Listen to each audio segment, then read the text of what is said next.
자, 연력학 이 법칙 개념 설명하겠습니다. 자, 엔트로피가 중요합니다. 엔트로피 S라고 쓰고요.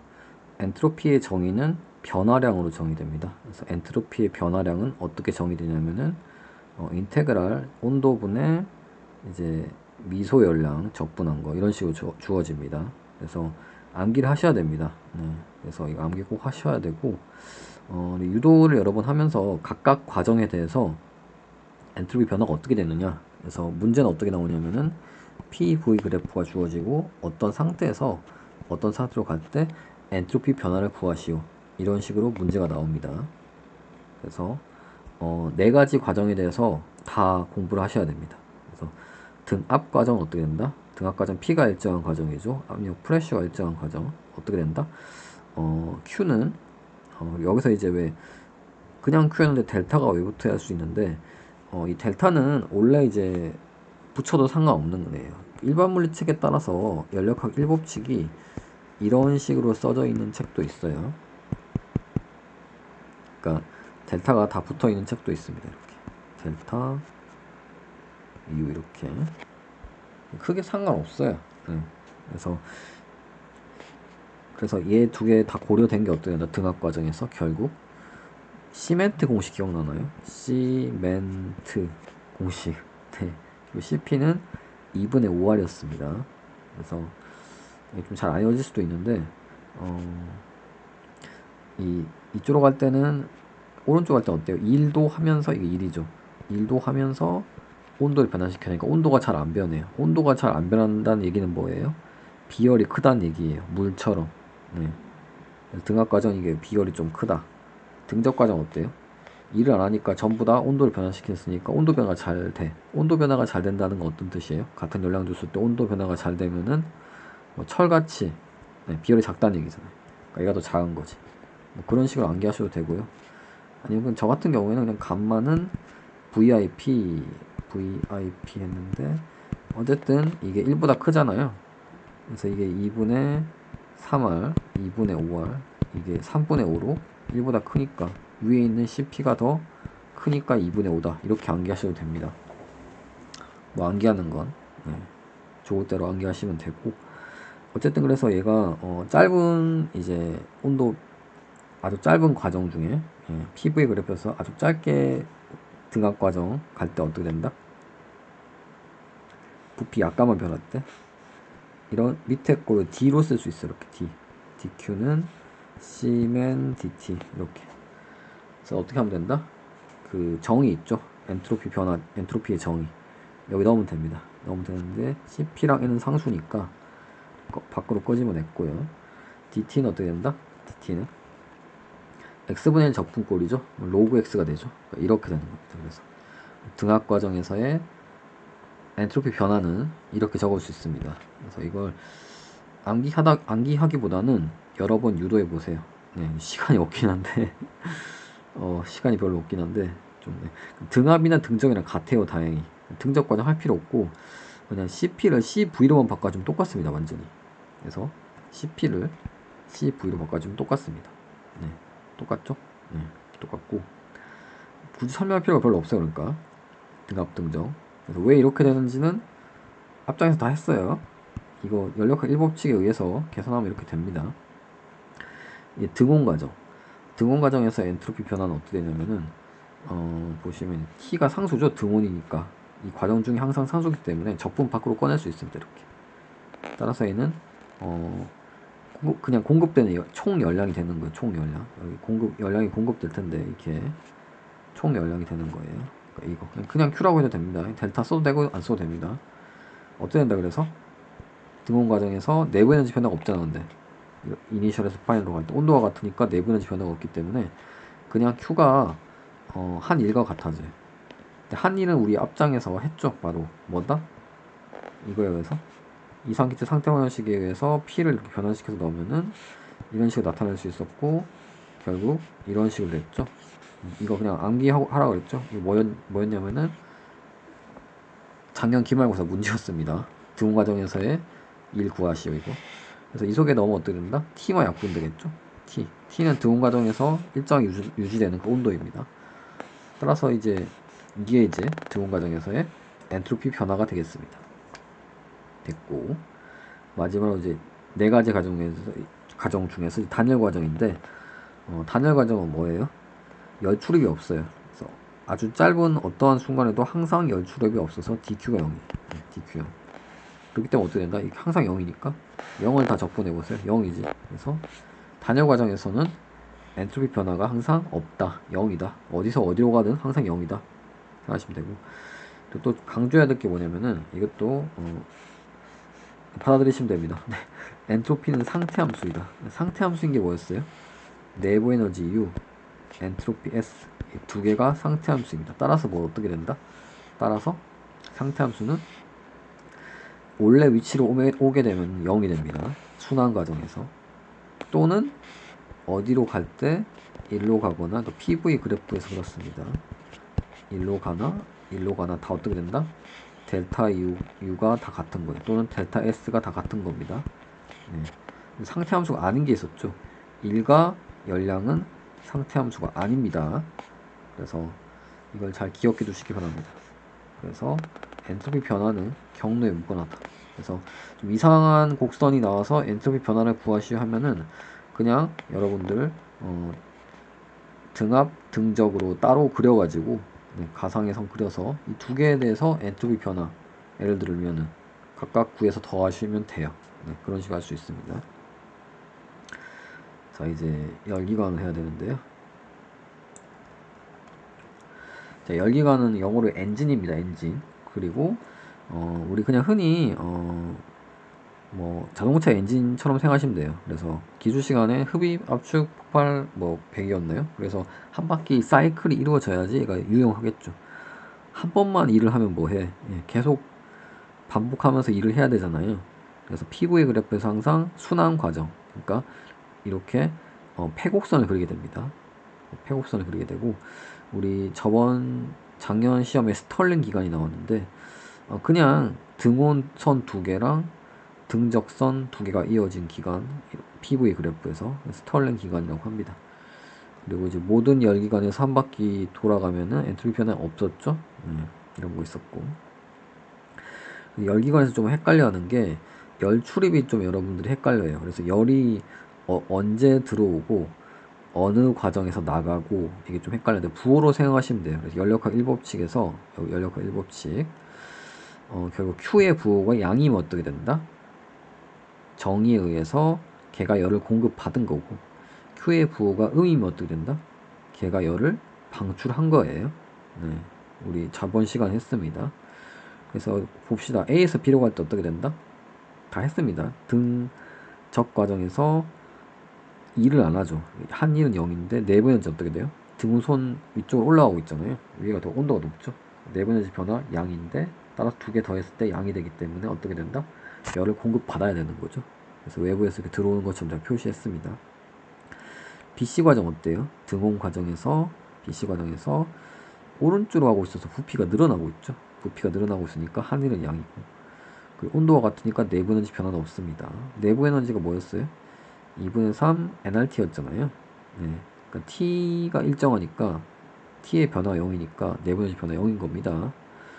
따라서 양의 값 더하기 0 하니까 양의 값이 되고 이것도 따라서 열량이 공급되는 상황입니다. 개로. 네. 열기관으로 열이 들어오는 상황이고요. CD 상황은 어때요? 반대로 생각하시면 돼요. 네. AB의 반대 상황이기 때문에 이런 식으로 되고 Q가 마이너스이기 때문에 걔가 열을 방출하는 경우입니다. 걔가 열을 바깥으로 방출한다. DA도 BC의 반대 상황이기 때문에 이런 식으로 이제 되고 Q가 음수기 때문에 열을 방출하는 상황입니다. 그래서 이제 열이 이제 들어오는 걸 QH라고 표시하고요. 나가는 열 다 더한 걸 QL이라고 표시하겠습니다. 나가는 열은 사실 음수거든요. 그래서 그냥 절대값 없을 때는 마이너스 붙이진 않고요. 얘가 음수라고 생각하시면 됩니다. 그래서 왜 얘를 HL로 했냐면 얘는 하이에서 해서 높은 열원에서 공급되는 에너지라고 해서 QH라 했고요. QL은 로우의 그 낮은이란 건데 이제 온도가 낮은 쪽으로 빠져나가는 에너지라 그래가지고, 그러니까 열량이죠. 에너지라고 하지 말고 열량이 더 좋은 표현입니다. 그래서 고온에서 공급받은 열량이 QH고요. QL은 저온으로 빠져나가는 열량이기 때문에 L로 표시했습니다.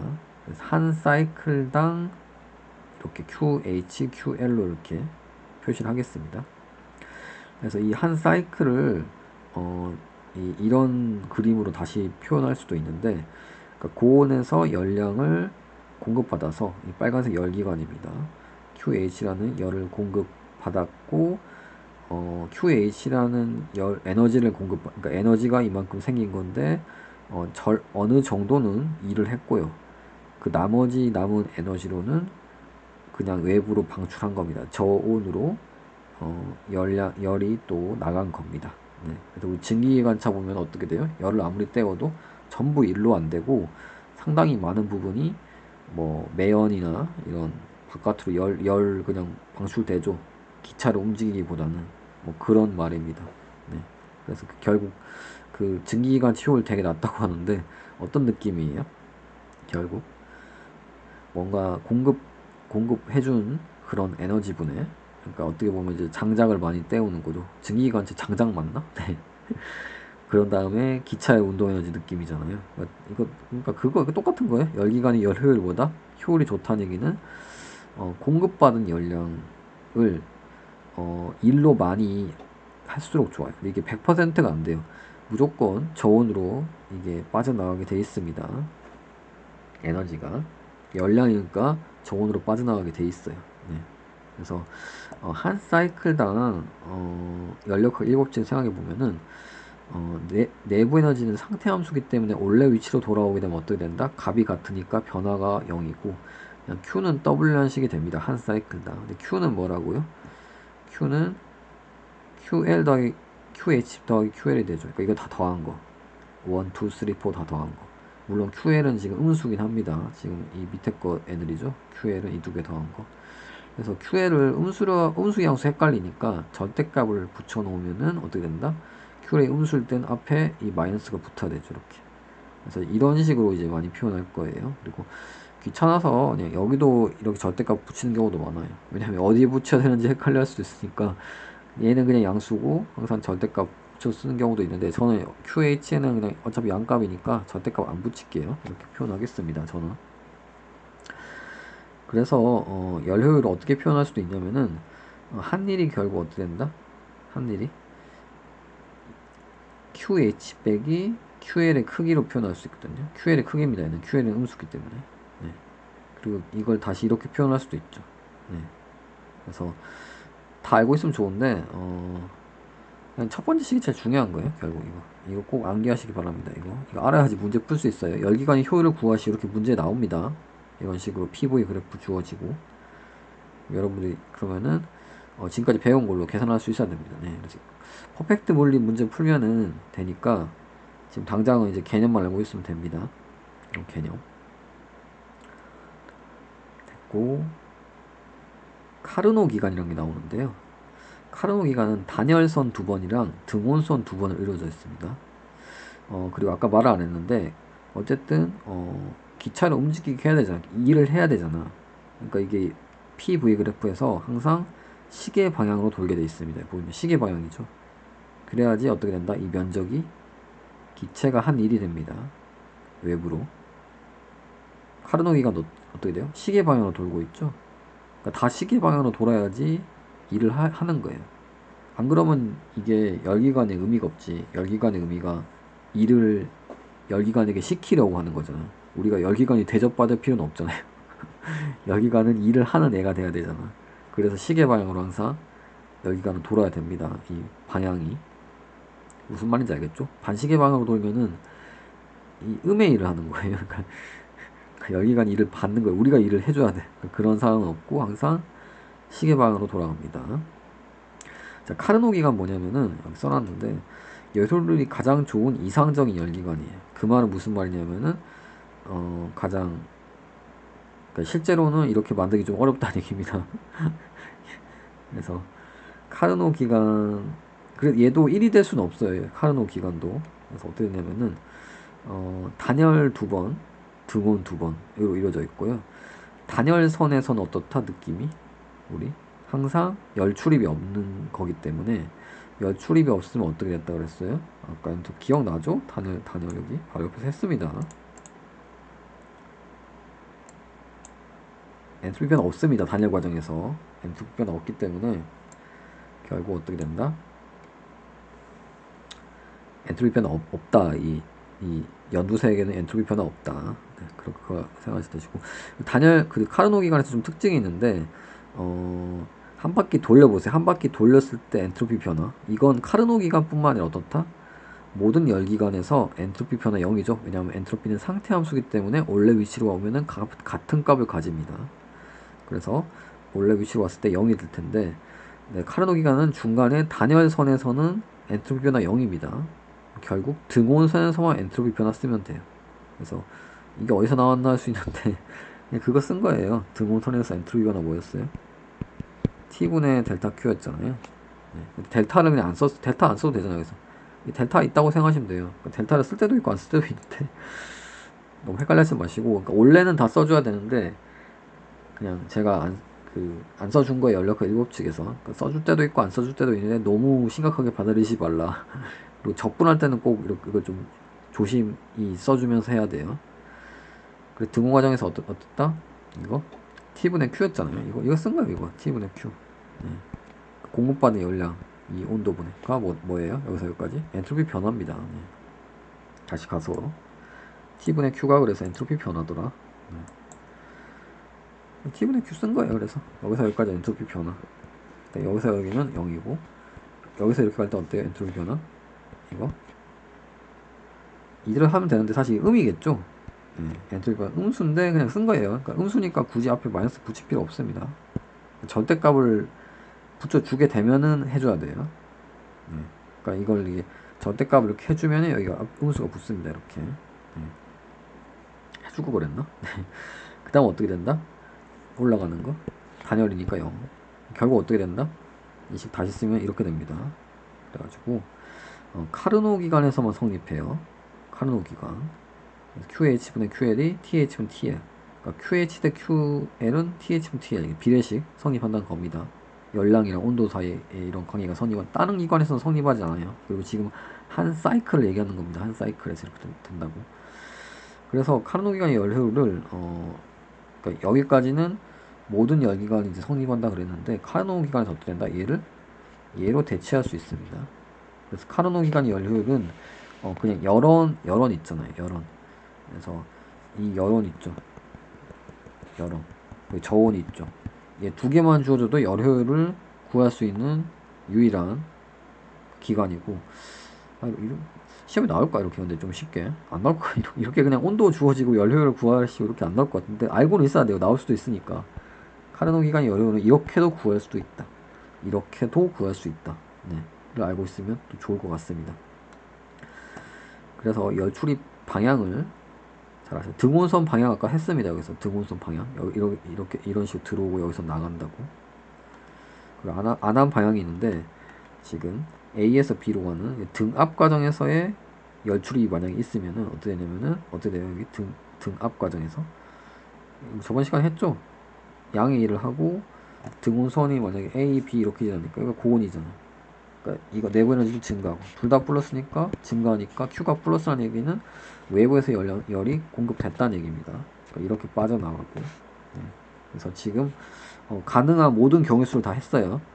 그래서 Q가 양이면은 이렇게 에너지가 Q가 이제 들어오는 상황이고 공급된 상황이고 이제 이 경우는 이제 음수인 경우. 네.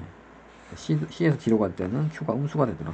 그러니까 절대값으로 표시하면 이게 마이너스를 해줘야 되는 이게 그런 상황이에요. 그래서 개념 설명은 다 있는데 막상 문제를 풀려가면 또 잘 안 풀립니다. 이쪽이. 그래서 퍼펙트 물리 문제 한 보니까 조금 문제가 어려운데 어려운 걸 풀면은 시험에서는 잘 풀 수 있어요. 그래서 퍼펙트 물리 문제 한 5개에서 7개 정도 그 정도 풀면 될 것 같거든요.